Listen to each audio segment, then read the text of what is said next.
Il y avait la foule des grands jours à la halle olympique d'Albertville, un peu comme les jours de concert lorsque le public se déplace massivement pour voir une star de la chanson.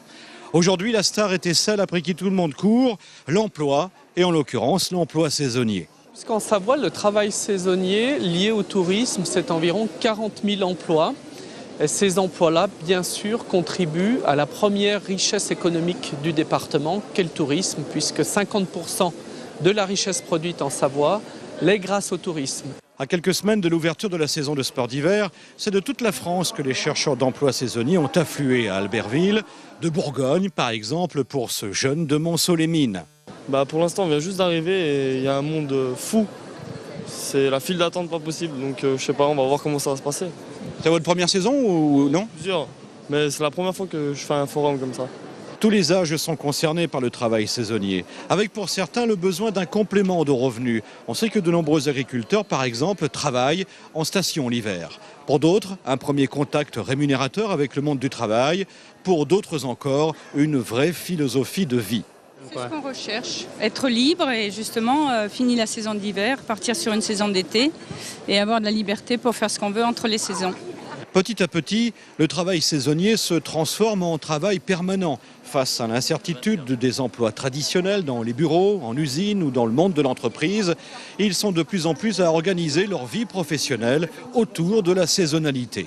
Je travaille dans le tourisme, je travaille dans l'hôtellerie, je travaille dans la restauration à plein temps, toute l'année. Mais je le fais en fonction des saisons. Et alors, l'hiver, évidemment, je suis à la montagne. Et l'été, je fais la même chose, mais à la mer. Organisé par le Pôle emploi d'Albertville, la mission locale jeune et la municipalité, ce 5e forum de la saisonnalité a également été l'occasion de mettre en lumière le caractère transfrontalier de la saisonnalité. Les stations savoyardes intéressent fortement les saisonniers transalpins qui ont débarqué en force à Albertville. Bien sûr, le marché italien du travail est lui aussi ouvert aux saisonniers français, mais avec tout de même une différence de poids.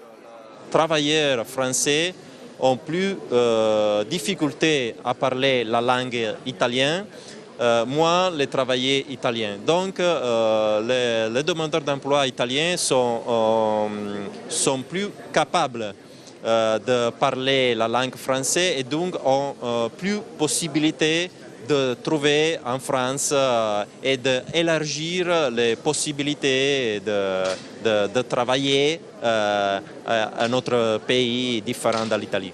Et c'est vrai que les Italiens manient beaucoup plus facilement les langues étrangères, et notamment le français. Et à l'heure de l'internationalisation du travail saisonnier, les Français ont du souci à se faire. C'est assez difficile, vu le monde qu'il y a et beaucoup d'attentes. Il faut souvent parler anglais, italien, et c'est ça qui est un peu plus difficile. Et ce n'est pas le cas pour vous? Ah non, c'est pas le cas. Pour l'instant, il y a encore du travail pour tout le monde, quelles que soient les facultés des uns et des autres à maîtriser les langues, mais l'avertissement est sérieux. Enfin, si le travail saisonnier est porteur d'emploi, il n'est pas pour autant un petit paradis sur Terre. Il est loin, l'univers des bisounours. La principale menace, ça reste encore le non-respect des heures supplémentaires, c'est clair, dans ce qui est hôtel, café, restaurant. Enfin, encore les saisonniers depuis ce matin nous le confirment. Hein. Ils disent, nous ça va, mais les copains dans les hôtels, cafés, restaurants, c'est plus dur. Et donc c'est d'une part le non-respect des heures supplémentaires et d'autre part les licenciements abusifs, notamment pour des questions de fautes graves qui ne sont pas graves en fait. Et donc, faute de droit, et étant tout seuls dans les stations, ils ne sont pas informés et donc ils se font lourder sans le savoir. Alors qu'on peut en amont empêcher ces licenciements.